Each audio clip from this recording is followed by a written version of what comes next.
Hello, good morning, everyone. Good afternoon, and welcome to today's presentation, How to Conduct Research for Revenue-Generating Content. My name is Taylor Freitas, and I'm on the content marketing team here at BrightTALK. And today we are happy to be joined by Melanie Turek, who is the VP of Connected Work at Frost Sullivan. And in today's session, hi, Melanie. In today's session, Melanie's going to share why research is so important to better understanding your audience, as well as how you can go about conducting your own research survey. So following that, I will be back to discuss how you can convert that research into really meaningful content, repurpose that content into various forms, and distribute it across different channels. So I will hand the mic over to Melanie here in just a second, but please bear with me while I cover just a few quick notes about this presentation and about the BrightTALK platform. So first off, today's webinar will be available on demand after we wrap up live. You can access that through the URL you're on right now or through the social sharing icons at the bottom right of your player. And we've also added some attachments. Those are available through the attachments tab beneath your player. And in there you can find attachments like today's deck, some other related content, including example research reports that we're going to share, and some upcoming webinars. And last thing to note, if you have a question during the presentation, please feel free to ask that at any time. You can do that either through the Ask a Question tab at the bottom of your screen or through Twitter by tweeting us at BrightTALK. And we will be doing a Q&A at the end of the session. And if we don't get to your question today, we will absolutely be sure to follow up with you afterwards. So without any further ado, Melanie, we are happy to have you here again on the BrightTALK Academy, and I will let you take it from here. All right, great. Thanks, Taylor. I'm going to go ahead and kick things off with a poll question. And that question is, have you conducted original research for marketing purposes? And Taylor, I'm going to let you load the results on your end. So once you see them coming up. And, I think it's a good way to kick things off since the topic is actually the value of original research. I'm always interested to see what people are doing on this front. I'm excited to see. I anticipate that we're going to get a little bit of a mix here, hoping to see some people who have done it and maybe some people who are planning on doing it but haven't yet. So let's see what we get. All right. Let's see. I'm not seeing that kind of live and breathe polls. Yeah, I'm not seeing the answers come through either. So. Well, if you don't see the poll come up, feel free to submit it through the Ask a Question tab, and we can share the results with our audience here. And there it goes. All right, so have you conducted original research for marketing purposes? We've got yes, we've got no and do not plan to, or we got no but am planning to.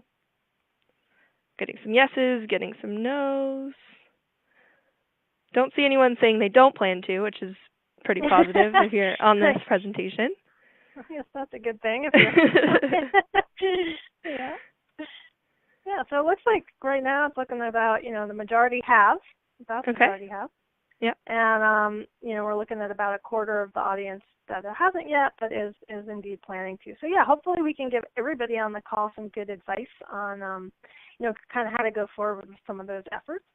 Because polling, and research sort of sounds like it's kind of straightforward and relatively easy to do, but there are actually a lot of complexities that go into it. So at Frost & Sullivan, I do focus on a lot of research, but primarily what I do is look at what we call our end user research, and that's, where we go into the fields with surveys and talk to either actual end users, the employees kind of on the front lines, or, IT decision makers, buyers, things like that. But when we put those together, there's a considerable amount that goes into it that I might not have realized, when I first started doing this kind of stuff. So I just want to spend a little time today and talking about some of the best practices there. So the first thing we're going to just acknowledge here is that an enormous amount of the buyer's journey is now done digitally. So when you're talking about people who are interested in your products and services, maybe looking at the broader market, they are doing a ton of their research and often their actual buying online. And so, we want to make sure that we understand that and also that we then play into that journey by giving them a lot of content that's relevant, but also, of interest, right? It's going to catch their eye and make them come and take a broader look at your business, your products and services. So the first thing, you've got to do when you're thinking about data collection and surveys and sort of getting information from people is who's your audience here for the end result, for the data. Who is going to use that information downstream? And typically that's going to be one of two things. And the first is that it's actually your organization that can use the information. Now, that's not going to be the bulk of what we're talking about on this webinar, but I do like to start with it because what we always try to do is make sure that our surveys kind of serve a dual purpose. And that is because when you get a lot of information about what users are thinking, doing, needing, that should play into your own corporate strategic planning. So you can measure, you can collect, you can analyze, you can act, and then you can repeat, right? If you're finding out, that your users really want or need something, well, that's great for them to be able to know that too and for you to use that in a marketing purpose. But it's also really important that your product managers understand that as well, right? Because that's going to help guide them downstream. But then, of course, we're also looking, especially today, at your other audience, which is your prospects and customers, right? Ultimately, the people who are going to be buying your products and services. And here we kind of look at the data more from a marketing point of view. So we get information, and then we want to be able to share it out with our broader community in a way that is meaningful to them, that they can actually act on, make some decisions based on that data. It's really relevant to their industry, maybe their specific company, their job role, maybe their geographic location, just kind of, lots of different factors can come into play. But you want to make sure that you've got some really good information bits that they can kind of latch onto, and then you want to be able to dig a little deeper and give them real actionable advice. You want to make sure also that you're taking a new approach because, if you're not sharing new information, then nobody's really going to click on it. Nobody's going to really care. So you're always looking to ask some questions that are going to be a little bit eye-opening and maybe counterintuitive or sort of go against conventional wisdom, as it were. And so sometimes, as you're thinking about the questions, and we'll talk a little bit more about this in a bit, but you want to actually have questions that you maybe aren't quite sure of the answers yourself. You don't really have a thesis around, you're just kind of willing to be surprised, because that way your audience is going to be surprised as well, which is great. Then the other thing you want to do is make sure that you're really planning your survey with intention. And so I talked a little bit about the importance of the kinds of questions that you're asking. But this is really important. You only get out of the survey what you put into the survey. So you're only going to get data on the questions that you ask. That seems sort of obvious. But it means that you have to put a whole lot of planning and intention into asking those questions. And that doesn't have to be difficult, but it does have to be purposeful. So, you want to consider some broad questions when you're creating your survey and maybe some specific ones as well. So, for example, maybe you're targeting a community of professionals and you want to look at, how are their budgets changing in this environment right now today? So, what kind of spending issues do they have? What kind of constraints? What are they struggling with? Where do their challenges lie? Well, then your questions are going to kind of be focused in that area. Maybe you're trying to get more insight into who those people are themselves and how you can help them in the future. So now you need to focus more on, what are their specific job challenges, job roles, broader interests within the industry, but also, their day-to-day needs and motivators when they're on the job. And then, of course, the best one of all is pain points. I mean, everybody likes to talk about what isn't working for them because they hope maybe down the road that'll, lead to some change and eliminate some of those pain points. So identifying those and then, of course, being able to help answer them, help solve them, eliminate them is a good thing. And, of course, broader industry trends, general trends are also useful, but it depends on the industry that you're in, the business that you're in, just how general and broad you want to get. Usually we think being specific is a good thing, but you can still look at broader buying patterns, say, or usage habits around a very specific product or type of service, for example. And there you can get some interesting data. And if you ask a couple general questions and then maybe do some cross-cuts, against those, now you can turn what seems to be sort of general knowledge and conventional wisdom on its head a little bit and show some really interesting links, say, between a broader macroeconomic trend and what's happening in industry X right now on the ground.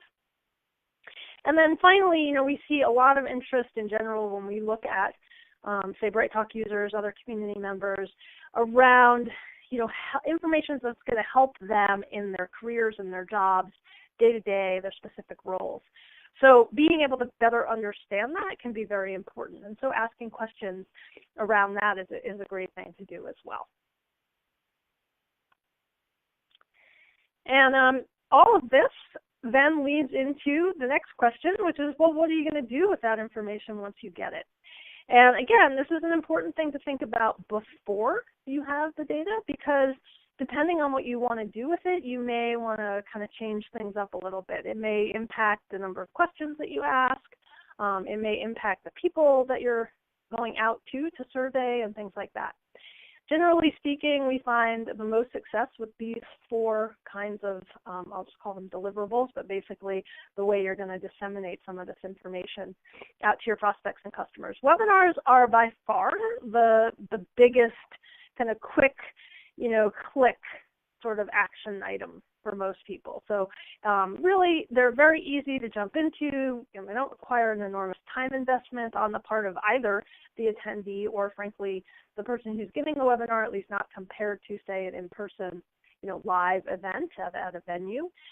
They let people multitask, as I'm sure many of you are doing, and I'm not offended, right, because we're all very busy, and so being able to get information that you need and want that still stays up in your email or what have you is important. And so a lot of people are really willing to click on a webinar, open it up, participate, and then the more interactive it is and the more data that's there that's really meaningful to them, the more engaged they're going to become. At the same time, especially when you're talking about research, things like white papers and PowerPoint decks can help you go really deep on the results. And depending on the topic and depending on your audience, that can be very, very important. So white papers are really nice because they make for great downloads. You can easily share them, so your audience members can pass them around, which is great. You can reference them later. But you can go just a little bit deeper into the specifics of what you found in your analyses. You can, layer in case studies perhaps, or really good just user examples, anecdotes that you may have collected from your data collection and things like that. So that's another really good use. On the other hand, PowerPoint decks are going to just basically show the reader the data, right? Now, the really fun thing about that is you can kind of get as creative as you want with your crosscuts and your analyses. How you present the data you can get very creative with, and so you can look for lots of really interesting connections and links and presentation formats in there. But generally speaking, a PowerPoint deck is going to go, for the real data nerd, the people who really like to just kind of dig into the information. The thing I really like about PowerPoints as a delivery mechanism, and again, they are better off, I think, in sort of complex arenas, places where you might need to spend some time really digging deep into the numbers. But the great thing about it is very often then they raise a lot of questions, like, well, I see, there's this connection, but what about that connection? And you may not have run that tab, but if you get those questions coming in, that's terrific, right? Because that's a point of contact and an opportunity to reach out, go a little deeper, and hopefully answer that person's questions, and then continue the conversation. And finally, you see your podcasts, and those are really nice, just quick hits. So if you've got something that came out of your survey that's sort of remarkable or unusual, really surprising, you can do a 90-second podcast on that, and boom, you're in, you've grabbed the user's attention, and then you can kind of steer them to some of these other richer but perhaps longer form kinds of ways into that information. So then, of course, the next thing we need to ask is, okay, well, we kind of now know what we want to do. We've got a good idea of the questions we want to ask for this particular survey. And now we need to think about, how are we going to get the information, right? How are we essentially going to conduct that survey? The first and kind of lowest hanging fruit and in a lot of ways easiest and most cost effective are web-based surveys. You've all seen these. You've all, I'm sure at this point, participated in these. And they run the gamut from, really simple, straightforward SurveyMonkey type things to much more complex and intricate surveys that are done on, enterprise-grade survey software, or even by a third party for you. So they're really nice because you can get them up fast, and they're easy for the user to take part in. But they do require close attention to detail, and the reason for that is because you don't have anyone holding the hand of the respondent. So if the questions are at all vague or a little difficult to understand, then you're going to have some impact on your data, on the quality of the data. So you want to make sure that you're using web-based surveys for really straightforward questions where there's essentially no room for error on how they interpret the question, how they interpret the answer possibilities, that kind of thing. And generally speaking, these are good for relatively short hits. Most people don't have the patience to stay taking their own web-based survey for very long. Then the next option is to look at phone-based surveys. And again, we're all intimately familiar with these, and if you're in a purple state right now, you're probably getting a lot of telephone surveys sent your way, which you almost always probably hang up on. But in the case of B2B, what's really nice is typically we're looking at a targeted user group. You're almost always going to be calling people at their place of work, not at home, not in the middle of dinner hour or what have you, so you're not really bothering them. And the really great thing about phone-based surveys is that they're very personal, and they also allow people to better understand what's being asked of them. Not always. Sometimes if you contract out your phone-based surveys just to a large organization that essentially is giving you a phone bank, then you may find that actually, there's no real input on the questions themselves. But if you contract out with a third party that specializes in survey fielding and methodology, then you can get a little bit more help in making sure that those questions are really well understood by the people who are answering them. The other thing that you probably hear a lot about, especially these days, is around, how do you know that you're targeting the right people, getting the right people in a phone-based survey, or are we getting a kind of skewed response? And again, that's less of an issue in a B2B environment than it is in a B2C environment, or just a general consumer environment like we see with the, say, political polls, because you're generally going to be working off of a list of known numbers. They may be landline numbers, but they are office numbers that people do, in fact, answer. So it's not really a reflection necessarily on, their age or status or sort of, place in the world or what have you. It's really more likely that this is simply their phone, and you're able to get kind of a broad cross-section of respondents, which is great. And then the last thing I include in here, which isn't really technically a survey methodology, but is a great way to kind of add some color and flavor to any surveys that you do, are focus groups. Now, normally companies look at focus groups as a way to really think about their own strategic planning and road mapping and, get honest feedback on their products and services, and focus groups are terrific for that. But interestingly, they're also good for kind of layering in really good information into your broader quantitative survey data. So here, if you can see trends happening in the broad sense through that larger survey, then you can kind of layer in interesting quotes, anecdotes, perspectives, and so on from a focus group. And that can add a lot for the person who's, reading about this or trying to delve into it or really kind of wrap their head around it. So with that, I'm going to turn it back over to Taylor, who's going to talk a little bit about research with purpose. Thank you, Melanie. Thank you for providing that breakdown of the process for us. I think that, at least for me as a marketer, or maybe some other marketers out there, surveys and original research are one of those topics that I think we're all interested in, but maybe they seem a little bit difficult or overwhelming. I think getting a step-by-step overview like that can maybe help to say, oh, hey, maybe that's not as scary as it seems. So thank you. And to our audience, I'd encourage you to keep submitting questions, whether they're for Melanie or myself. We are seeing them come in, and we will answer them at the end, so don't worry, hang tight. But yeah, as Melanie said, I'm going to talk a little bit more about research with purpose, and I'm going to discuss the next step in the process, which is taking your research and converting that into purposeful content. So as we just heard Melanie talking about how to shape your research into something that your audience cares about and is inclined to download. Download-worthy content, it really comes down to these three things. It first captures the unique interests of your prospects, and two, it's specific enough to make them care, And 3, it offers insightful takeaways that they can actually use. They can implement them in their day-to-day lives and their work every day. So what exactly does that look like? I'm going to take you through 3 examples of content that embodies each of these 3 characteristics: unique, specific, and insightful. So first up, we have the B2B Enterprise Demand Gen survey from Annuitas. This was a really great report they put out at the end of last year. I think it was their 2nd annual edition. Had a lot of insights around exactly how enterprise marketers are creating content, scoring leads, nurturing leads. So a lot of questions around the short and long-term goals and priorities, challenges, pain points, all of the important things that Melanie mentioned that these professionals have. But what really makes this report unique, specific, and insightful? It's not necessarily that the topic of demand gen is one that's really unique right now. It's the fact that they honed in on the enterprise segment, which is their target audience. That's what made this one particularly effective for them.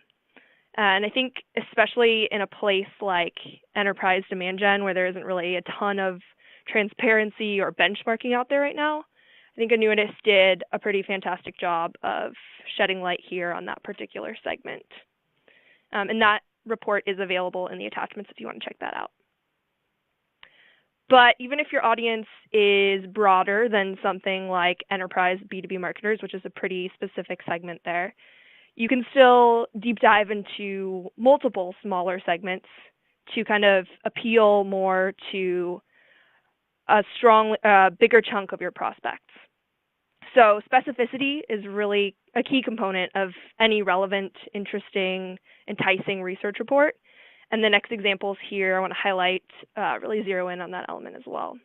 So these are actually a few reports we did earlier this year at BrightTALK. And if you are not familiar, BrightTALK is an online learning platform for professionals from all kinds of industries, with some of the biggest being IT, finance, marketing, sales, HR. And we have 4.7 million users who are watching webinars and videos on our platform.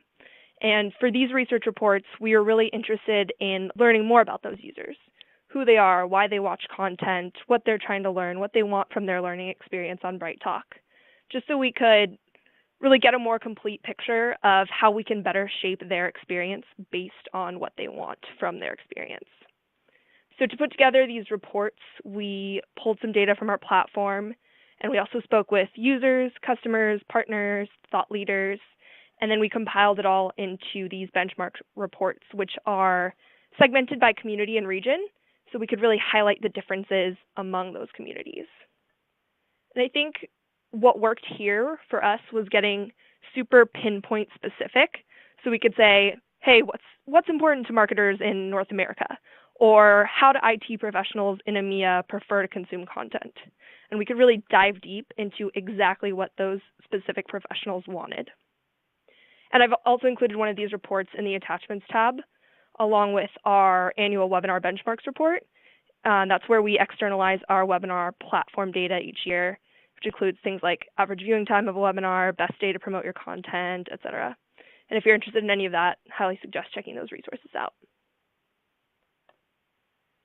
And the last example I wanted to highlight here comes from our friends over at Kapost, who recently conducted research around the B2B customer experience from the perspective of the marketer. And I'm sure you've all heard the statistic about acquiring a customer being 5 times more expensive than retaining an existing one. And today, with the customer's experience with your company, anywhere from the first touch to the closed deal, all the way through renewal talks, that should be your whole company's priority, but especially marketing's. And Kapost recognized that, and since their target is B2B marketers, this study was successful because it came in ahead of the curve, really framing the customer experience from a marketing perspective in a way that it hadn't necessarily been done before. So I think this is a big win for them. And even though Melanie described the different formats that research reports can come in, which is a lot of times it's simply just in the form of a static written PDF or a PowerPoint, there is really so much more you can do with them to reach your audience in whatever format they prefer. So taking a look here at this graph from Demand Gen report, it shows the most effective mediums for marketers to distribute their content. And we see white papers, webinars, ebooks all at the top, pretty traditional content marketing formats there. But as far as research goes, it's pretty common to see a research report in the form of a PDF, which would probably fall here under white paper or ebook. But if your research is only available in that singular format, you're really limiting the number of people who will see your content, which is not what we want, because we're spending so much time gathering this data, talking to our users, talking to our audience. We want as many people to see it as we can. So fortunately, there are some simple ways you can stretch your research, or at least bits of your research, beyond the downloadable PDF, and I'm going to highlight some of those. So one of the best ways to do this is by taking your published report and turning that into a webinar. And we did this for each of the 3 examples I just showed, the ones from Annuitas, BrightTALK, and Compost. And that really helps do a few things. It helps add a more human, interactive element to the content, and it adds different perspectives and analysis. So in these types of webinars, you should really go beyond just recapping the results, because although that's definitely an important central part of your presentation, you should also absolutely gather experts, or whether they're internal or external, add some commentary, add some input on what the results could mean for your industry in the future, comment on the trends, see what's going on out there. That's what's really going to add value for your audience. And then along with that, to supplement your webinar and your report, you can also create several related pieces of content like videos, infographics, blog posts, customer case studies even, to go alongside those reports, and then also use as standalone assets. Because this type of shorter, ungated content can be a good way to initially hook your audience before asking for their information with longer form content like the complete report or your recap webinar. And then once you've created that cohesive content package, you can take those assets and distribute them across various channels. So this is another example of a content marketing study we sponsored earlier this year. We teamed up with the B2B technology marketing group on LinkedIn, and we surveyed marketers around the world about their content marketing preferences, goals, priorities, just the current state of content marketing. And then underneath there, you can see some of the places we promoted the report. So we did blog posts, we created a landing page, posted in our LinkedIn group, email, social media, etc. So it just kind of highlights how you can take one core pillar piece of content and stretch that out to reach the maximum number of potential buyers with your content and see a higher ROI from that research report that you're putting so much effort and care and time into. And with that, I am going to hand it back over to Melanie, who's going to wrap up with a little bit more about some final best practices for collecting data and analyzing your results. All right, great. Thanks, Taylor. So, I sort of subtitled this How to Avoid Truthiness, right? And this is really, I think, the biggest challenge when we're talking about surveys and data, is making sure that your data is clean and that it's accurate and truly representative. So there are a few things you need to be thinking about as you want to make sure that your data is really excellent. The first is who's going to conduct the survey, and I alluded to this a little bit earlier, right? But if you're just doing a simple web survey using a simple survey tool, that's pretty straightforward, and nobody is really quote unquote conducting it. But that doesn't mean that you wouldn't still perhaps want a third party involved to help you in other ways, to help you make sure you've got the right people that you're reaching out to as respondents, to help you make sure that the questions are good and all of that. But if you are doing a phone survey, for example, or a more detailed web-based survey, you probably do want to think about working with a third party for a couple of reasons. A couple of which I'll get into in just a second around understanding how data works and statistics and all of that good stuff. But one thing I want to highlight too is that especially in the B2B arena, depending on who you're talking to, your relationship with your customers, with your partners, with people who are not yet partners but you wish they were, and that kind of thing. That can be a little tricky for you to go out and talk to them and expect 100% honest answers. So depending on what you're looking for there, it can be very advantageous to bring in a third party that's considered totally unbiased, and where the respondent knows that his or her data will be aggregated, essentially anonymous, and that there's really no spillage there, right? He's not talking to somebody who cares about the answers in any kind of meaningful or professional way. So I highly recommend that you consider that for those types of engagements. The other thing that's really, really important to understand is the statistics is hard, okay? I mean, I rely on data every day. This is kind of what I do for a living, is use data to make analyses and, kind of determine what's going on in different markets and then offer best practices given that environment. But I am not a statistician, and I don't pretend to be one on TV. We have a whole team here at Frost Sullivan where that's really their job, and they're really good at developing surveys that are going to get good information, and then also determining who to get those surveys out to, and that's a huge part of it. Now, the good thing is, you can really run the gamut in terms of who you're surveying at any given time. I just ran a project with a client that only wanted to talk to 20 partner companies, and this client company knew exactly who those 20 people were, and that was for a very specific purpose and reason. Now, we are able to turn that into marketing deliverables as well as strategic planning content for them, but that is not meant to be a representative sample of anything. It was a very targeted survey that they were interested in fielding. On the other hand, if you want to be able to go out and say 85% of people, don't use sunscreen when they're at the beach, you need to be able to reliably say that, knowing that you've asked a good representative sample of people who go to the beach and are good targets for that particular question. And that's where things can get kind of tricky, is understanding how to balance the number of people with the types of people, and so on and so forth. And so again, here, working with a third party can be absolutely critical to making sure that when you say a certain fact is true, you feel pretty confident that it is. And then finally, how you present the data at the end of the day can be very important as well. So, we're all familiar with kind of PowerPoint snooze, when you look at a chart and you're like, I don't really understand exactly what this means, or, where's the really good stuff, or what's relevant to me. And so using a data visualization tool can be very effective in pulling out the very interesting stuff for a particular audience. But despite what the vendors of these tools will tell you, they can actually be a little bit challenging to use and learn. So again, here, depending on the size of your organization, how often you're going to do this, you may want to bring in a third party who's really kind of expert at doing that. And so using those tools to both better understand the information and then to better present that understanding to your audience. And so with that, we're wrapping things up, and I see we've got a bunch of questions, Taylor, so I'm going to turn it back over to you to field some of those. Yes, let's do it. Thank you, everyone who submitted their questions so far. You can keep sending those in if you'd like. I do see a few questions. I'll just address this quickly. I see a few questions here about accessing those attachments and downloads. You can grab those right underneath the player. There's a tab that says attachments.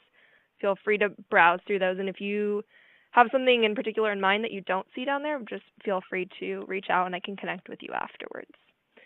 But getting on to a couple other questions here. I think I'll start with this one for Melanie. So the question says, how many questions do you suggest including in your survey? All right, and that's a great question, but unfortunately it's one of those questions that doesn't have, a concrete answer. The answer is kind of, it depends, which I hate to do, but, is very much the case here. So if you're thinking, we just want a quick hit, say, we're in a market and there's a big event happening, or, it's seasonal and we know something's coming up and we really want to just track this right now, you could do a 3 to 5 question web survey. Boom, you're up, in and out in a matter of days, and you're good to go. On the other hand, if you really kind of want to get a, hey, what's the state of this industry right now in 2016, and you want to be able to leverage that information for multiple deliverables and perhaps several months to come, then you're looking at, a much larger survey. At Frost and Sullivan, we try to cap our surveys at around 20 questions. Because at a certain point you just run into fatigue on the participants' part. And the other thing is you can usually do more questions if you're doing telephone-based surveys than if you're doing web surveys.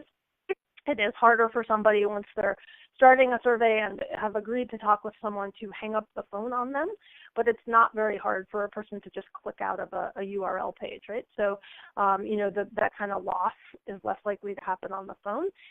But the more questions you have, the more likely it is. The other thing I would say, too, is it's not just about the questions, the number of questions, but also the number of answers that they have to scroll through.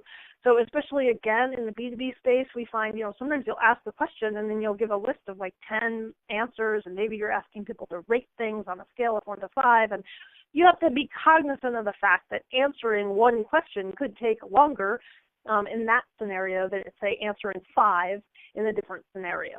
So again, you're really thinking as much about time as you are about numbers. Yeah, I think that's a really good point about the answers. Just coming at it from a user's perspective, I know if I see a bunch of, 10, 15 optional responses, it might not be ideal. So I think that's right. a great point to bring up. Yeah. Great, thank you, Melanie. So I have another question here about, and I think I'll take this one, and Melanie, if you want to weigh in as well, feel free. Sure. The question says, how do you make sure your webinar or other pieces of content are different enough from your research report so that they keep people entertained? So it's a good question. I think, like I mentioned earlier, recap webinars around your report can really add commentary and analysis to the results, and that's something you can do far more easily in a webinar rather than in a written report. And getting those expert insights on why something is changing or why something is remaining the same, why something's declining, why something's increasing, those are the types of things that a webinar or a live presentation even can offer over something that's static. So Melanie, do you have any other thoughts there? Well, I'll just kind of broaden that question out a little bit as well, and kind of build on your last slide, Taylor, and say, the thing is, the more pieces of content you have that are built around the survey, the better, as you mentioned. But you can also use that as an opportunity to kind of drill down into specifics. So if you're doing a large survey, for example, and you've done it, say you're a global organization, and so maybe you wanted to make sure that you ask participants in the different kind of global geographies around the world. So then you could say, what, we're going to target this particular deliverable, whether it's a webinar or some other piece of content, to Asia Pac or EMEA or whatever it may be. Or perhaps you're a broad-based supplier of technology, and you did a survey across 5 different industries. And so you can certainly present that broad data in a single deliverable, but then maybe you're going to have 5 different webinars, each one targeted to that specific industry, because if I'm in hospitality, I don't really care what's happening in manufacturing, so I want to join a webinar that's very targeted to me. So you can get creative in how you present that data, and then add best practices, maybe another speaker who really understands that industry, and make it much more relevant to those participants and attendees. Absolutely. Thank you. Let's see, go into these questions. There's another one here that maybe Melanie, you and I can tackle together. I think I'm not sure if they're asking about the research process or the content creation process, but let's see. It says, how do you scale this process, and would you recommend outsourcing content creation to freelancers? I think, Melanie, you touched on the value of hiring a third party to help you with the research. And then I think if you don't have the resources on your team, I think that outsourcing to freelancers can be a good option. Just making sure that they're familiar enough with the data and that they can properly represent that data how you want it represented from your company. Melanie, do you, yeah? Exactly. Yeah. Yeah, so I think, scaling the process, I mean, if you definitely are all about DIY and you're like, nope, I'm going to do this in-house completely, then you're probably looking at, a web-based survey, and that'll scale as easily and cost-effectively as possible. If you're really just interested in, I don't have the resources in-house to handle this, but maybe we want to go a little bigger, a little more robust, then the best way to scale it is essentially to outsource it. So you want to go to a third-party company that they do this all the time, and they are very well versed in the data analytics and specifics and so on. As far as freelancers, actually you can work with them on two fronts because you can certainly use them to create content based on the data, as you mentioned, Taylor. You can also bring in freelancers, especially if there are people who you work with regularly and you know that they understand your business and your goals, to help you with the creation of the surveys themselves. Sometimes we find actually that that's important. Not all organizations are set up to have excellent, say, communications, writing, editing people on staff. But when you're going out into the field with a survey, your questions have to be intelligible. They have to be, grammatically correct. You don't want to have typos and all of that stuff. So sometimes we find, hey, just use a freelancer who you trust on that front, just to kind of make sure you're hitting all the right notes and all your T's are crossed and your I's are dotted. Important things to consider there. Thank you, Melanie. And I think we just have, we just have a few more questions here. There's this one which I think I'll go ahead and take. It says, which distribution channels work best for this type of research? So yeah, you saw one of my last slides, I highlighted this single report we had and all of the different distribution methods we had used to get that out into the market. So from that experience and from other experiences we've had with distributing these reports, I think that anywhere you can be as specific, as targeted as you possibly can be, that's what's going to work out the best for you. So those channels where you can specify things like job role, location, company size, whatever filters you have that need to be fulfilled to reach your target audience, those types of things, those are going to get you the best results. And I think especially if you take that angle of going deeper on one particular component or segment, like Melanie just said, if you're in hospitality, you don't necessarily care about manufacturing. Being able to narrow down exactly who sees it will be the best thing you can do. And there are a few different ways you can do that, and I'm happy to reach out more afterwards if you would like to talk more about that. And then I think this is going to be our last question here, and it's going to be directed at Melanie. And it says, what are the benefits of gathering mostly quantitative versus qualitative data? So partly it depends on what you want to do with the results. The great thing about quantitative data is it allows you to make bold statements, especially if you're doing your survey correctly and you do in fact have a representative sample. So, you can go out there and say, wow, 92% of people told us X, Y, Z, and that really raises our eyebrows. It's amazing. You can't make those statements if you just have qualitative data.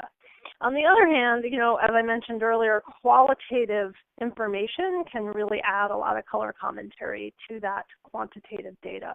And so if you're hoping to be able to create multiple deliverables, say, off of a survey, which is always a good idea if you're putting in a lot of investment into it, then you're going to want to be able to kind of almost illustrate the results with real-world examples or, quotations from participants or what have you.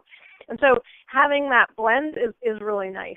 On its own, like if all you did was get a bunch of qualitative data, again, you can turn that into end deliverables, certainly great case studies, things like that, but they're not going to be as far-reaching or obviously as deep as far as the information goes.